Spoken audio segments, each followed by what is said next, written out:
Welcome back, everyone. And this time around, I'm filming from Pittsburgh on my way to Japan and Hong Kong. That's why it's a change of scenery. But yeah, we wanted to catch up with you for this final episode. Really, not final, but this integration episode for our Copper on the Drone project. And and yeah, we'll walk you through first, kind of how I integrated all the bits and pieces we built before in the previous episodes, right? All those components we talked through, and then I'll show you a little bit how we integrated that into like a current like copper graph with all inputs outputs. And then I'll show you a little bit like how we are integrating that on a bench to test that just before we fly. And finally, I'll show you like some videos about like how it flew, and then we'll go into like what we should do next. So let's get into it. So this is our project. What I did, right, is like if we look at the config, I completely built the overall architecture we talked about for like a few episodes now, right? So I have like one source that is the source side of the MSP. So basically all the telemetry, basically, right? Right, everything that the drone is sending to Copper. We have a video source, and we'll see how we build that. So basically, the video we have on top of the drone. Then we are integrating the thresholding. You remember we needed to have actually a high contrast image to be able to detect the tag in the image. So that's what we did there. Then the tag detection itself, that I split that also into a separate copper component. And finally, the control. So the control will send, that's going to be the only basically component that is custom for this project. The other ones will be in actually Copper itself. We'll see how I put them there. And the control will send, will be basically a sync, an MSP sync, sending control commands to the drone itself, integrating all the information we gave it from the drone itself, the video, and the detection and so on. Okay. And for now, I just disabled the logging on that project because like it's way too big, and we'll see how we fix that a little bit later. So let's try. We start with the MSP source. So I'm going to Copper itself. So I did that to the latest latest version, which is like 070. And so for you, if you want to try it, it's already made like this. You just have to use Copper, and it's going to be integrated. So in the Copper root directory, you have like the subdirectory components, and that's where we kind of accumulate all the standard components for Copper. And in there, you have the payloads. So basically, what type of messages you can send, like standard messages you can send between tasks. You have the common one that has kind of library. Sometimes you need like a little bit of support out of those tasks. You have the source tasks, the tasks that are actually getting data from the world. The tasks that are simple, like input-output type of tasks, like you get like either input from other tasks or source tasks, and you get the output. And sync tasks that are just getting an input and no output, just will actuate or do something and end basically the the graph. So what we added, one is in the sources. We added the MSP, the two MSP sources, and in there,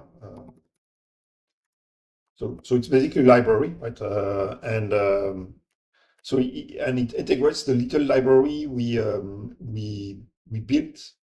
So it reuses basically the little library we adapted, to be exact, from the last time, right? From the last videos. And what I did is that I built a batch, because like you can imagine, like you could get like a bunch of messages from the drone, right? And you don't want to actually get one message, send one message, get one message, send one message. It's going to be a lot of overhead in the system doing this. So what I did there is just added a way, like a small vector, so a fixed size vector, where I accumulate like a bunch of messages. Could be like few, like half a dozen or something, right? It's not going to be big, right? Like I put that max at 16 messages, and I send them along. Because like Copper is really fast, right? So it can actually keep up with a lot of those messages coming in. And when I define my task, so when you define a source task, right, you define one type that you need to call output here. And I just said, like, you know what? This is an output message of type MSP response patch. The lifetime of this is actually given by the runtime, so that allows a little bit like the runtime to manage the lifetime of those objects.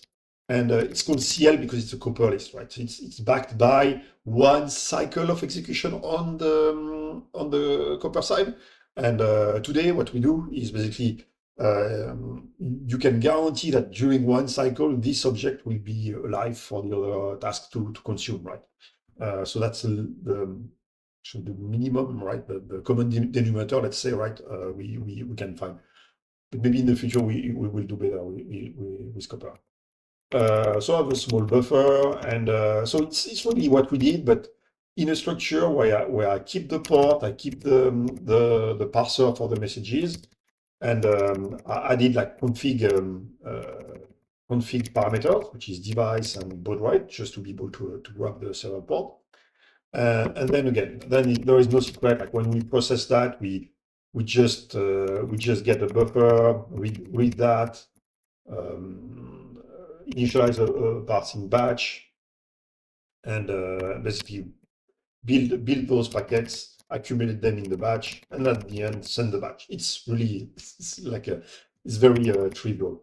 I won't go into too much details because you can actually go today in the source code of Copper and see how it's really implemented.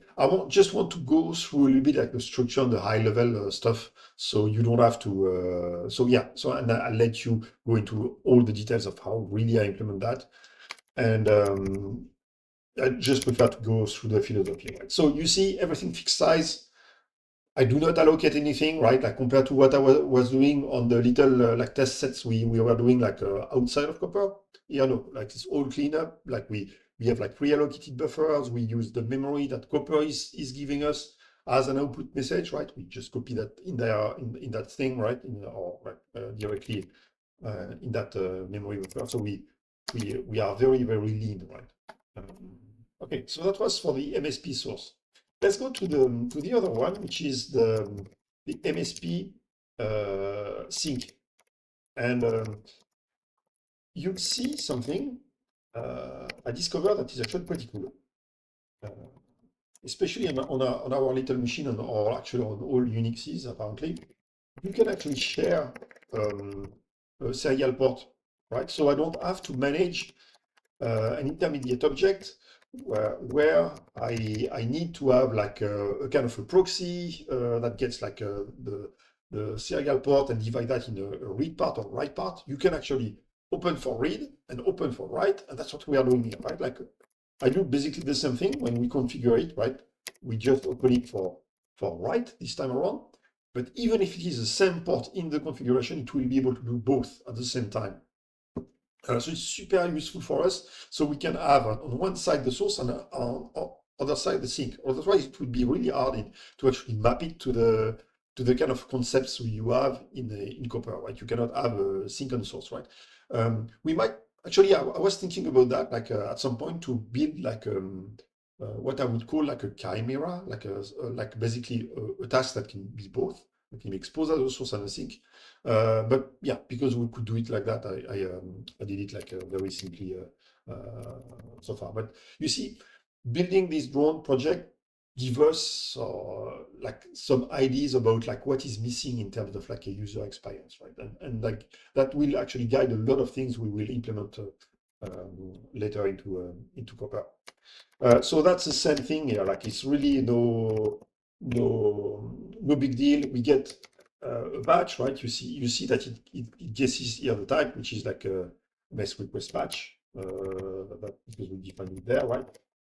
As an input. So it's going to be very symmetrical to the other one. And then we put that in the buffer. Like that's the opposite of the source, right? And we serialize that, and basically we send that to the serial port. It's really no big deal. It's really the symmetrical of the other task. All right. Let's see how we integrated the the pure tasks now, right? So for example, let's go to the dynamic thresholding. Um, So this one is just after the Gstreamer input. So Gstreamer input literally gets oh, actually I need to go through it, but okay, it gets a Gstreamer input, which is going to be like a buffer, and it does exactly what we did with the old version of it, right? It gets the buffer and it gets the integral image. You see that I put that there, right? And it does the threshold. I don't want to go through that again, right? We went through the algorithms, what it does, and so on, right? Just to give you a little bit like how it's integrated with copper, which is more interesting, right? So I keep the integral image, which is like unsigned 32 bits because they are like sums of 8 bits, right? I keep a pool of copper images, right? And which are there like as a vector U8.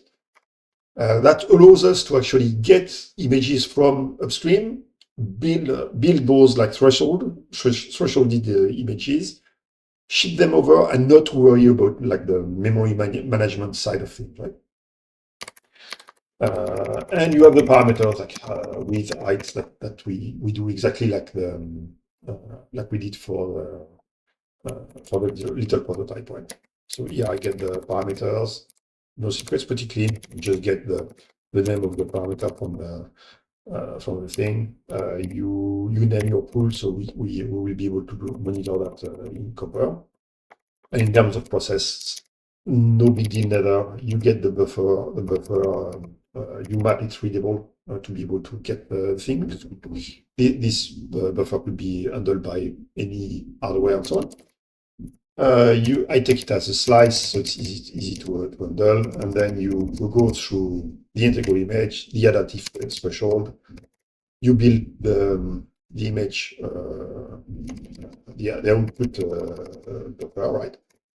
And you set it as a payload at the back of it, right? So very easy, and you see it's just like cleaning up a little bit what we did and putting that into the message like paradigm of Copper.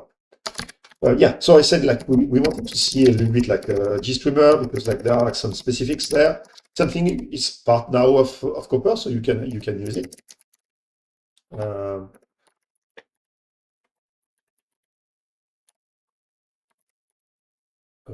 Cookies.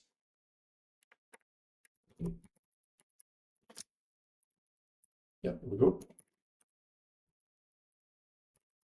So in there, what we did is what I want to see. So it's the same thing, right? Like it's like okay, there will be like some initialization. So I need to hold um, like a global for Gstreamer. It can be only initialized once. So if we start to have like several ones, I don't want to reinitialize this. So that's why I do this init into to like a global somewhere, like a sure where it is. Okay. Oh yeah, it's in there. Okay. Not sure if you can find it inside. So it's global, basically, lazy load thing. And what I take from the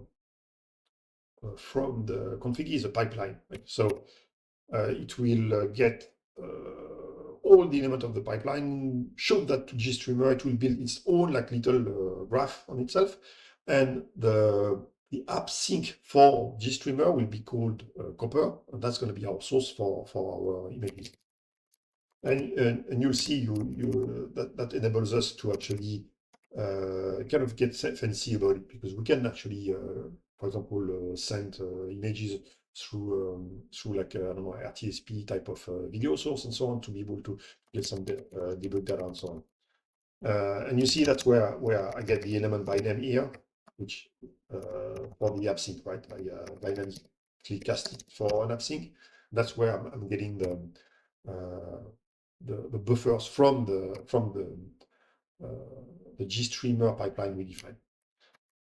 And yeah, and then I use basically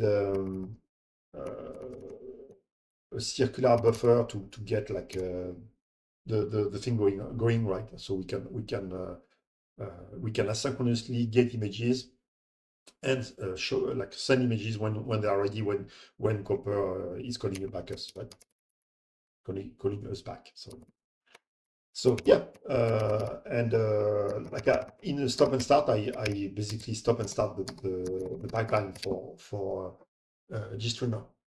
So that's what we did, right? So it gives you another test about how we can integrate like external frameworks like Gstreamer into like Copper to be able to reuse that easily. And last but not least, let's go through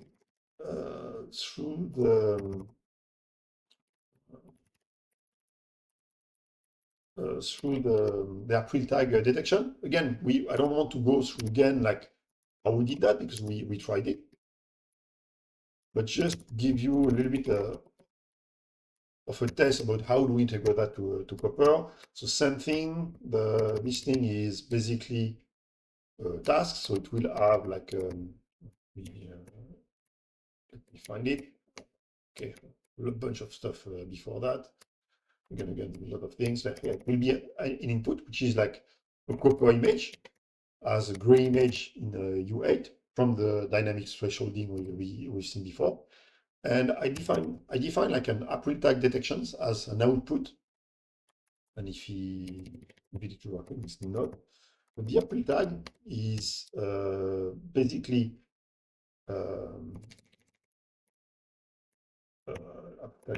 detection, which is somewhere there, right? Yeah, it's a list of detections that we have seen in the last image, right? So you get the image, you get detections, and it will be composed of IDs, like for example, if this is the number 4 and as the tag, it will be 4.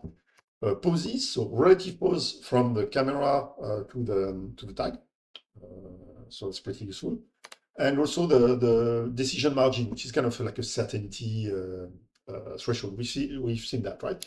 And I put them in an SOA type of structure with like a max size. I could reduce the SOA actually from Copper itself, but I just went like quickly through this one. And yeah, and then it's a matter of like just be sure we implement like serialize so we can, for example, um, like debug them, and I have a way to filter them by decision margin, so you can get like only the top ones.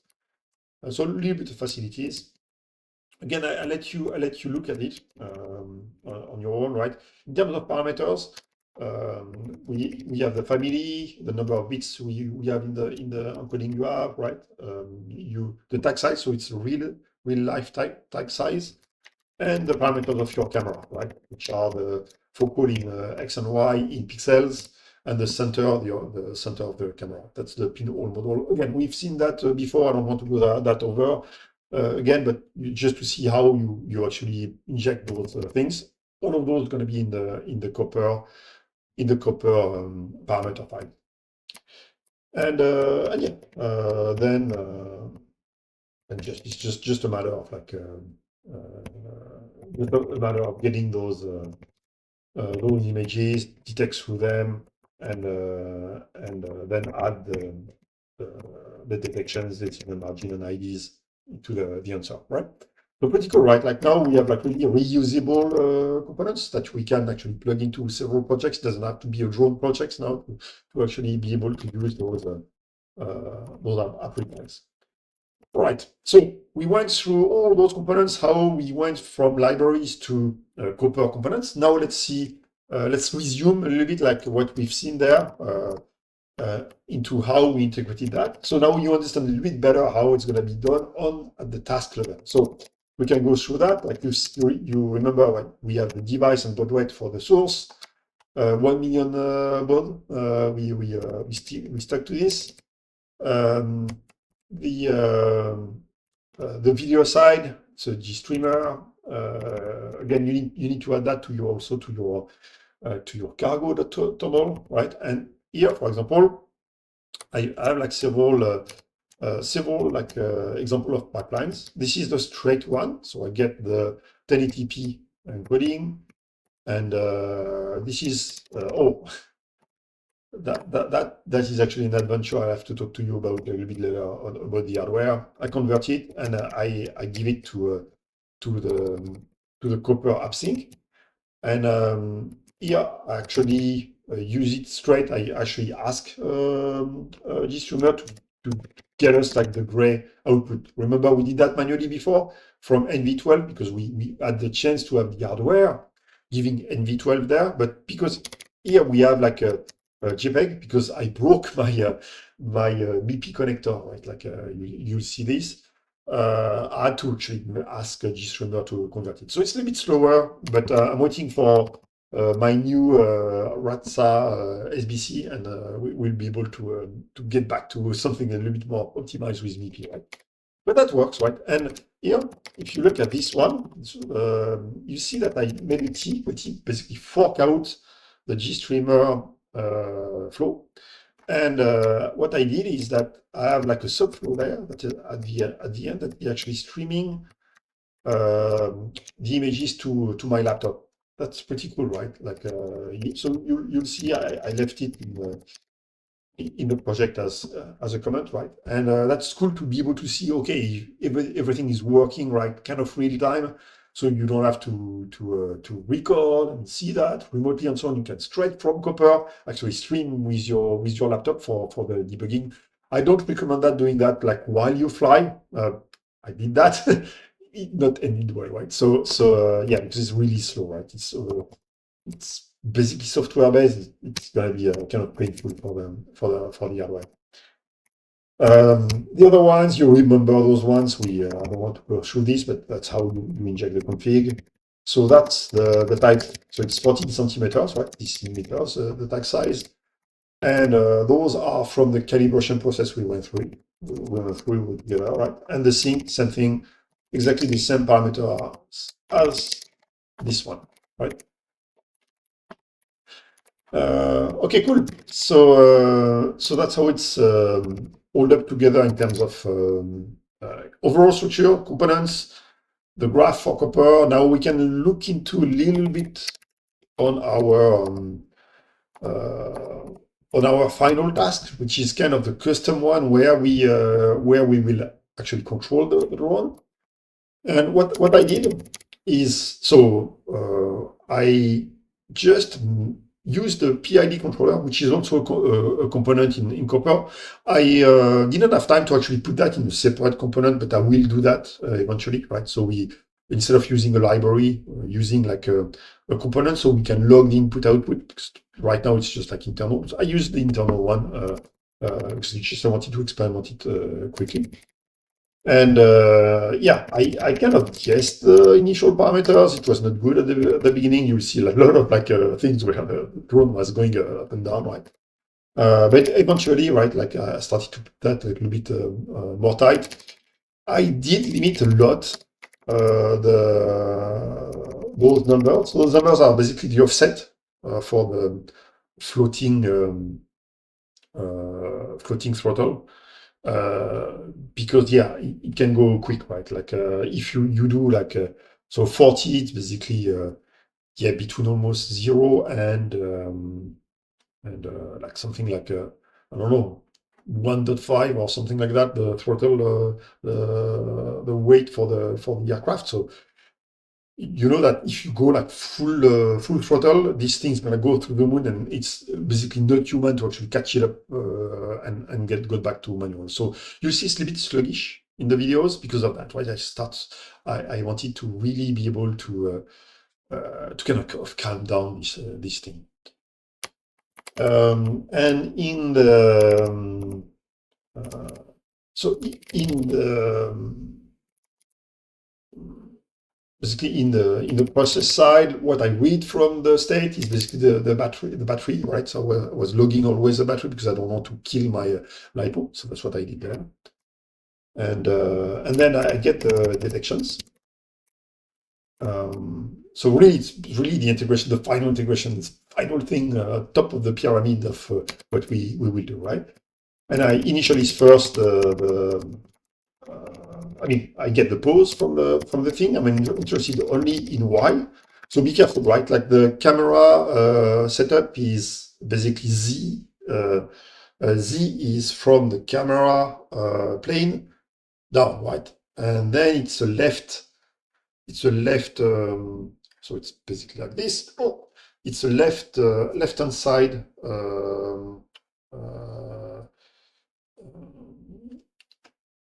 Coordinate reference.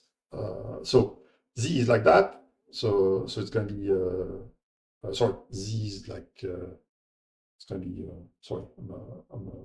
X Y Z. So Z is like that. Z is like that. So X Y Z. No, sorry. No. So X Y Z. Sorry. So Y is the altitude and a positive one. And what I did after that is that yeah, you need one round of you need to initialize first the PID. So I do that with the init measurement thing, and then with the DT I update the PID, and I get as an output the throttle that is actually guessing to be the right to actually put it at basically Z at Y at 0. And yeah, I log that with println. So even like when I'm in release mode, I can get the output, just like for me to be able to debug it while I'm trying to follow what's going on with the drone. I set the throttle. I put that in the batch, right? Remember that, and I set the payload and go for it. And I don't know why I put like the battery state, but it's fine. And it should not do anything. Let's move on and start to test this thing. So here I'm testing the drone on the bench. So you see that I'm holding like a foam board, like with the April tag on it, holding also my the camera on top of it, and I'm going up and down, and you see that the throttle is actually spinning up when the drone is under the tag, basically too low, and like calming down when it's up there. Right? It was a little bit subtle with like the normal settings because like just overing is just like a little bit higher or lower. So I just put the margins of the throttle like way higher than what I put in the real world. So I'm sure that it's going the right way. Right? That's kind of like sanity checks you want to do before flying. Because imagine if you have like an opposite side, suddenly the more it's gonna be up, the more throttle it's gonna go, right? And that where you could lose your drone very easily. So yeah, make those kind of sanity checks before flying. And now, yeah, I went to the real world, and you see I'm kind of crashing and crashing and crashing. But yeah, you need to iterate and kind of understand where it is. And in a couple of steps, I basically tune up a little bit more the PID, and here we go. We have a flight where for a few seconds between two gusts, you could see the drone actually being stable on the target, right?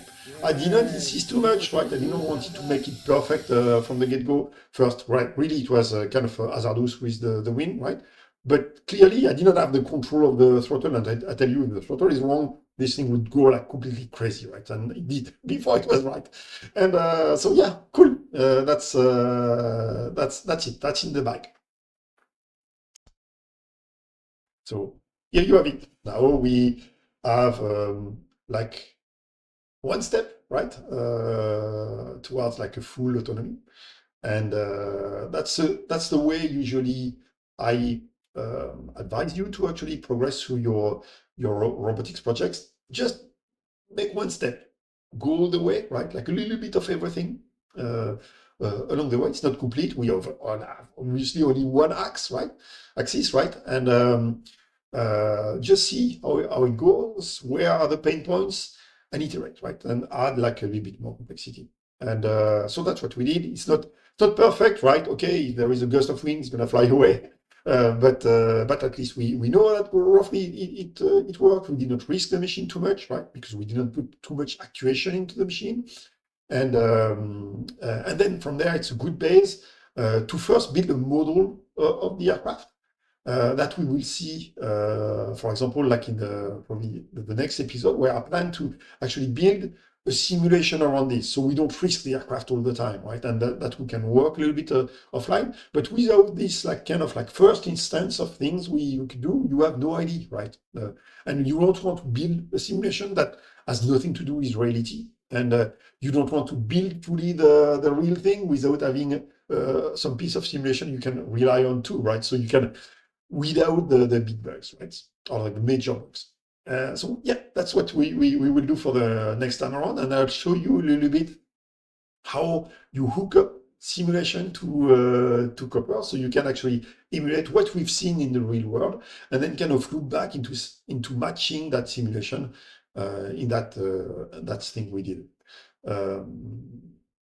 So yeah, thank you so much, and yeah, subscribe if you want to see the remaining of the videos, right? And feel free to hang out in our like Discord server to if you have any questions, and if you want to replicate our experiment.